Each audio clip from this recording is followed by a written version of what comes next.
إن الحمد لله إن الحمد لله نستعينه ونستغفره ونؤمن به ونتوكل عليه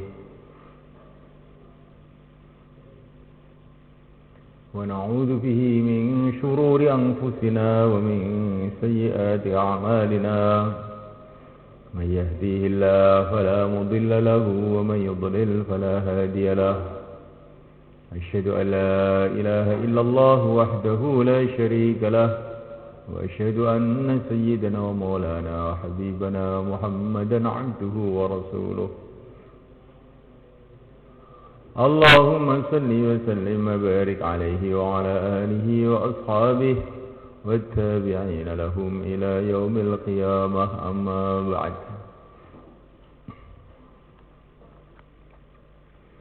فقد قال تعالى في كتابه الكريم إن الذين قالوا ربنا الله ثم استقاموا تتنزل عليهم الملائكة ألا تخافوا ولا تحزنوا وأبشروا بالجنة التي كنتم توعدون نحن أولياؤكم في الحياة الدنيا وفي الآخرة ولكم فيها ما تشتهي أنفسكم ولكم فيها ما تدعون نزلا من غفور رحيم ومن أحسن قولا ممن دعا إلى الله وعمل صالحا وقال إنني من المسلمين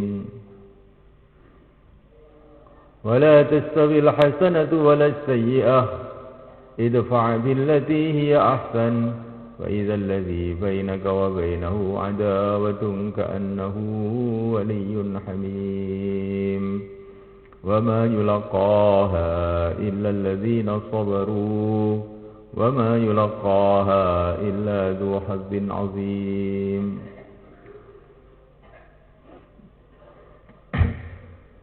Hadirin dimuliakan, saya bicara lagi dan lagi mengenai iman, mengenai keyakinan kepada Allah Subhanahu wa taala, keagungan Allah, kehebatan Allah, kekuasaan Allah.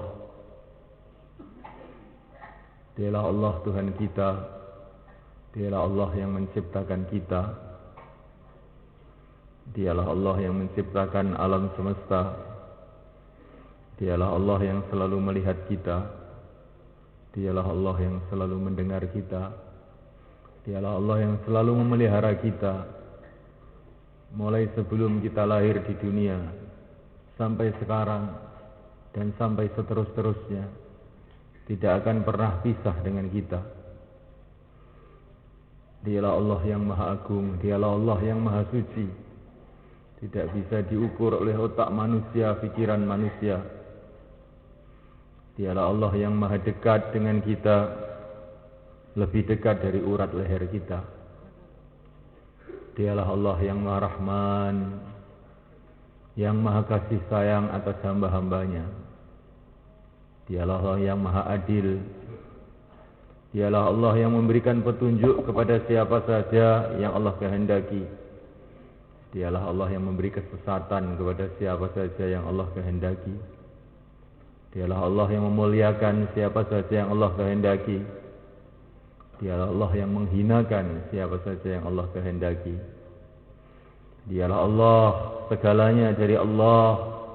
Kullun min indillah. Tidak ada kekuatan, tidak ada kekuasaan, tidak ada usaha tanpa Allah. La haula wala quwata illa billah. Tidak ada usaha, tidak ada kekuatan tanpa Allah. Senantiasa kita bicarakan keagungan Allah siang dan malam, setiap waktu, setiap saat, sehingga tertanam di dalam hati harapan hanya kepada Allah, yang ditakuti hanya Allah. Sehingga kalau kita memerlukan apa-apa, maka yang terucap dari lisan kita, yang terlintas di dalam hati kita, yang terfikir oleh pikiran kita adalah iyyaka na'bud wa iyyaka nasta'in. Hanya Engkau ya Allah yang aku sembah, hanya Engkau ya Allah yang aku mintai tolong. Diucapkan dengan lisan, difahami dengan pikiran, dirasakan dalam hati. Iyyaka na'bud wa iyyaka nasta'in. Hanya Engkau yang aku sembah, hanya Engkau yang aku mintai tolong. Sehingga kalau kita menghadapi masalah apa saja yang keluar dari mulut kita, yang terlintas dalam hati kita, yang terfikir dalam pikiran kita adalah hasbunallah, cukup Allah saja.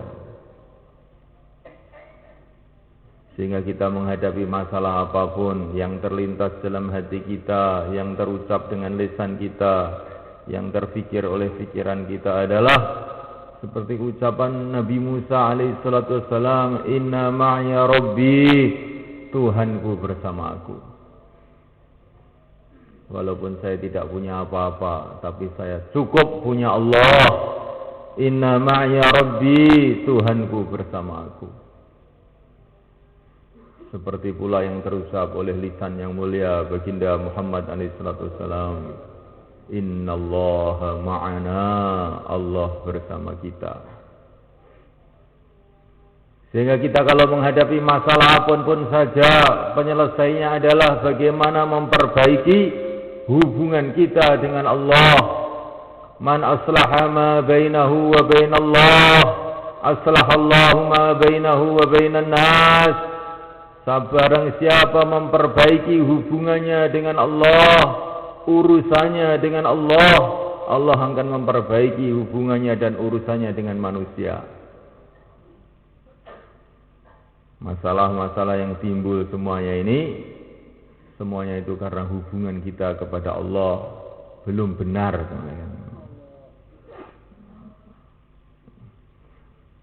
Kalau hubungan manusia kepada Allah ini benar, maka Allah akan perbaiki hubungannya dengan seluruh manusia, seluruh makhluknya.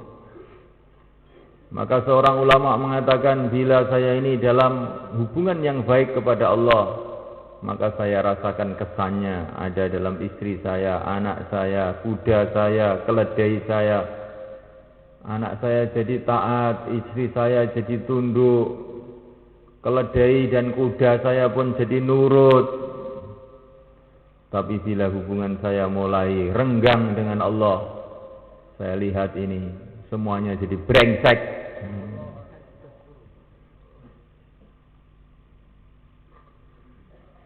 Kita bicara keagungan Allah Subhanahu wa taala sampai wa idza dzukirallahu wajilat qulubuhum. Kalau kita mendengar asma Allah, gemetar hati kita.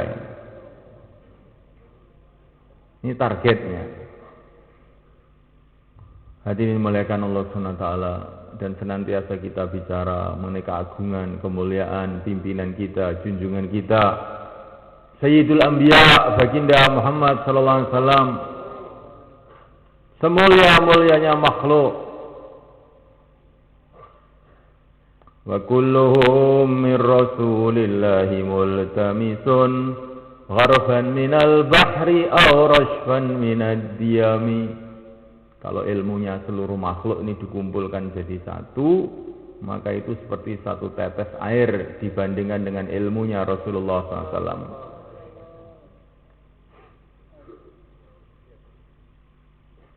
Sehingga timbul gairah, timbul semangat untuk mengikuti jejak baginda Muhammad SAW siang dan malam.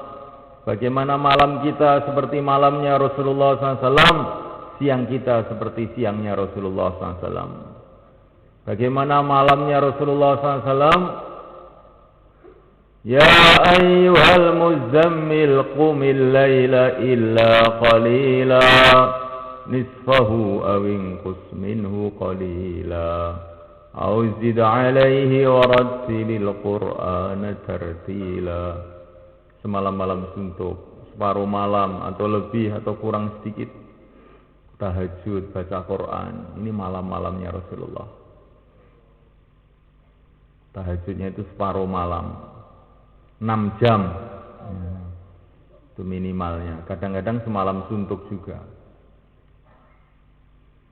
Kalau siang apa? Innalaka fin nahari sabahan tawila. Bergerak panjang-panjang. Dari rumah ke rumah, dari orang ke orang, mengajak manusia kepada Allah. Bagaimana gairah kita, selera kita, keinginan kita, cita-cita kita adalah gairah, keinginan, selera, kecintaan yang mulia baginda Muhammad SAW. Kalau kecintaannya seorang petani, kalau melihat sawah yang hijau, yang padinya menguning, inilah kecintaan seorang petani. Kalau seorang pedagang, kecintaannya kalau dia ini melihat dagangan-dagangan yang banyak, yang murah, yang bisa dijual mahal. Tetapi semoga kecintaan seorang pengikut Rasulullah SAW adalah bila melihat dirinya dan umat ini dalam jalan yang diridhai oleh Allah SWT. Kegembiraannya kalau dia melihat orang amal agama, kegembiraannya kalau jamaah bergerak di jalan Allah, kegembiraannya kalau melihat masjid-masjid makmur, kegembiraannya kalau melihat wanita-wanita menutup aurat, kegembiraannya kalau melihat anak-anak menghafal Quran, kegembiraannya kalau melihat umat berjalan di jalan yang diridhai oleh Allah. Inilah kegembiraan Rasulullah SAW. Rasulullah tidak gembira dengan harta, tidak kegembira dengan hiasan-hiasan dunia ini. Gembiranya kalau dia mendengar orang masuk Islam.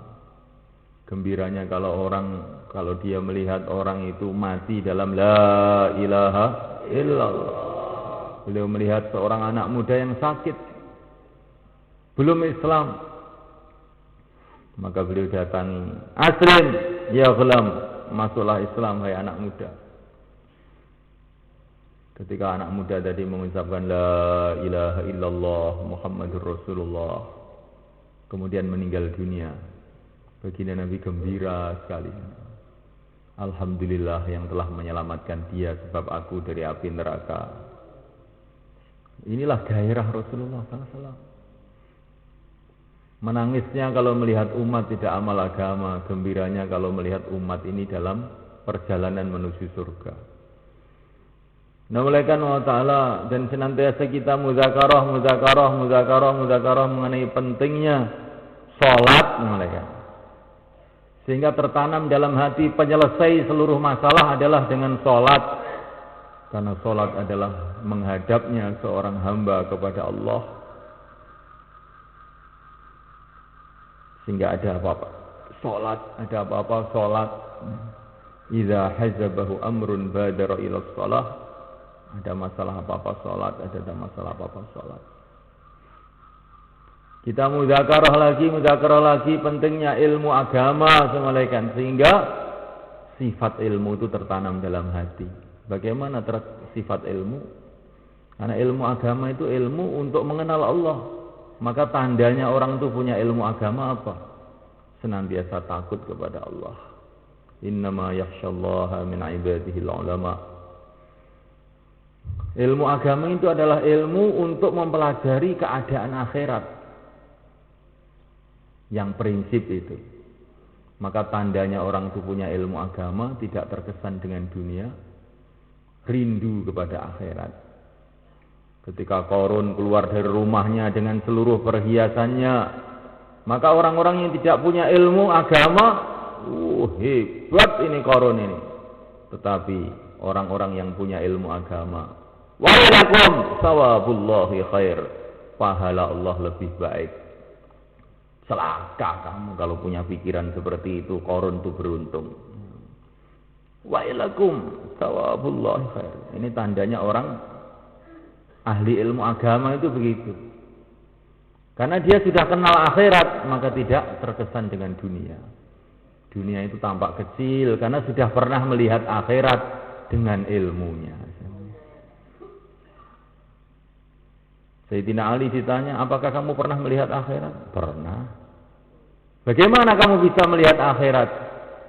saya melihat akhirat dengan matanya Rasulullah SAW. Rasulullah melihat, dia cerita kepada aku, itu berarti saya melihat juga. Dan berita dari Rasulullah SAW mengenai akhirat ini lebih aku yakini daripada saya melihat sendiri. Karena Rasulullah itu matanya sempurna, otaknya sempurna. Maka saya lebih yakin dengan berita Rasulullah daripada kalau saya melihat akhirat sendiri. Ini ahli ilmu namanya semuanya. Nah, mulaikan Allah SWT. Dan terus kita mudzakarah mengenai pentingnya zikir. Sehingga kita ini istighraq dalam zikir wa tabattal ilaihi tabtila. Bukan hanya zikir biasa, tapi tenggelam di dalam zikir. Sehingga yang kita ingat hanya Allah saja siang dan malam. Tabattul, konsentrasi total. Dan kita senantiasa mudzakarah semoga siang dan malam mengenai pentingnya akhlak dengan orang-orang Islam. Sehingga kalau kita ini bisa memuliakan orang Islam, membantu orang Islam, menghormati orang Islam, merasa kita ini sangat-sangat beruntung. Kita melihat orang Islam itu seperti melihat raja-raja. Karena semua orang Islam itu akan jadi raja-raja di surga Allah. Kalau kita ini melihat orang Islam itu biasa saja, kita ini belum ada sifat ikram. Sifat ikram itu bukan kalau kita ini bisa kasih makan, bisa kasih minum, tidak. Itu ikram yang sekecil-kecilnya. Tapi kita harus memandang semua orang Islam sebagai orang yang sangat mulia. Karena mereka ini kalau mati dalam keadaan Islam adalah akan jadi raja-raja di surga. Sehingga kita cintai mereka, kita hormati mereka, kita pikirkan mereka siang dan malam.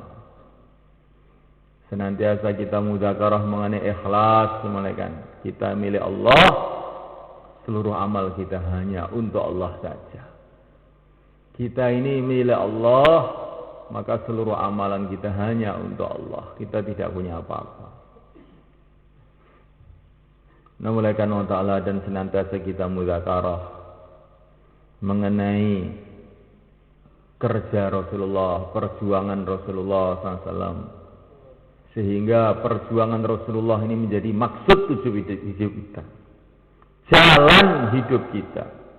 Qul hadhihi sabili ad'u ilallah. Jalan hidup kita, tujuan hidup kita, kerja utama kita adalah kerja Rasulullah SAW, yaitu mengajak manusia kepada Allah. Bukan hanya dakwah, tapi dakwah menjadi kerja yang utama. Kerja yang utama, kerja yang pokok dalam kehidupan ini. Bukan kerja pokok sebagai pegawai negeri, sebagai petani, sebagai pedagang, sebagai ayah, sebagai ibu, bukan. Kerja pokok adalah meneruskan perjuangan Rasulullah SAW. Kerja inti adalah meneruskan perjuangan Rasulullah SAW. Kerja utama adalah meneruskan perjuangan Rasulullah SAW. Itu yang kita pikirkan waktu pagi, waktu sore, waktu malam. Perjuangan Rasulullah SAW. Ummati, ummati, baginda Nabi senantiasa mengatakan begitu di dunia ini. Sampai di akhirat pun, ketika seluruh Nabi, seluruh Rasul mengatakan nafsi, nafsi, hari ini saya tidak bisa memikirkan kecuali diriku sendiri. Tetapi saat itu baginda Nabi SAW masih juga mengatakan ana laha, ini bagianku, ini bagianku. Ini diceritakan dalam hadis-hadis yang sahih. Bagaimana di dalam huru hara padang mahsyar seluruh nabi, seluruh rasul mengatakan nafsi, nafsi, tapi Nabi juga tetap memikirkan umat. Ini diceritakan oleh baginda Nabi SAW kepada kita. Maksudnya bagaimana? Wong ini belum kiamat, Pak. Diceritakan hari kiamat, Nabi punya sikap seperti itu maksudnya bagaimana?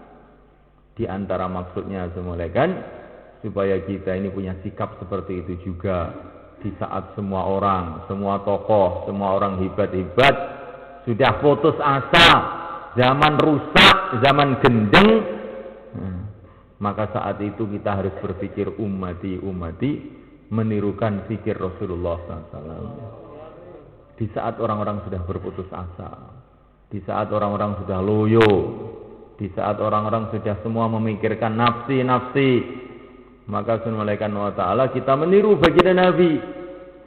Ummati, bagaimana umat ini hari-hari bentuk jamaah memulaikan, hari-hari fikir memakmurkan masjidnya, itulah kerja pokok kita. Insyaallah kita niat memulaikan.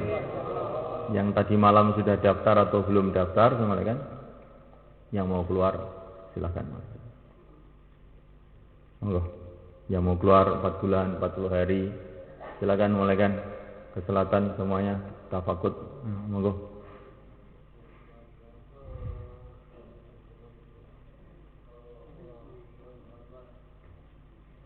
Yang mau keluar 4 bulan, 40 hari.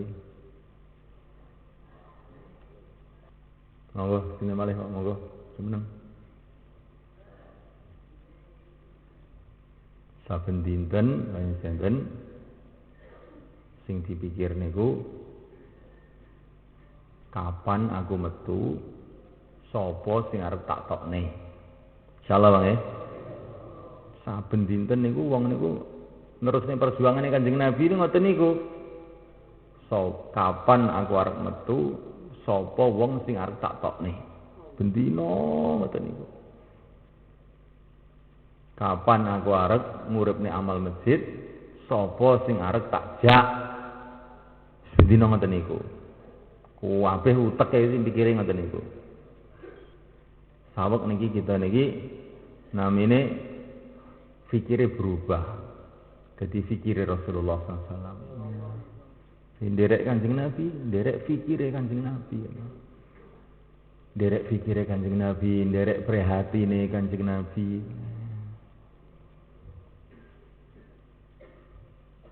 Wong dakwah wis akeh saiki. Tapi sing prihatin dakwah niku sing saithik. Padahal intine dakwah niku wong niku prihatin. Ummati niku mikirne umat. Jadi rasane prihatin. Lah wong niku supaya prihatin terus ndi to?